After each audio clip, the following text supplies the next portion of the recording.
اور آپ سب کو یہ جان کر کے بہت خوشی ہوگی کہ مرکزی جمعیت اہل حدیث ہند، جو ہمارے جماعت اہل حدیث کی پورے آل انڈیا لیول پر ہماری جو تنظیم ہے مرکزی جمعیت اہل حدیث ہند، اس کی طرف سے ایک بہت عظیم الشان آل انڈیا اہل حدیث کانفرنس ہونے جا رہی ہے، جو بہت قریب تاریخ آ چکی ہے، 9 اور 10 نومبر کی تاریخ ہے۔ سنیچر اور اتوار کا دن 9-10 نومبر کو دلی کے رام لیلا گراؤنڈ میں ملک بھر کے عظیم الشان علماء اور دانشور اور شعراء اور صحافی، اس کانفرنس کا عنوان کیا ہے؟ احترام انسانیت اور مذاہب عالم۔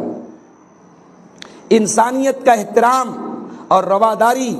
دنیا کے تمام مذاہب میں اس کی کیا تعلیم ہے، اس کانفرنس میں علماء اس موضوع پر بولیں گے۔ میں آپ سب سے اپیل کرتا ہوں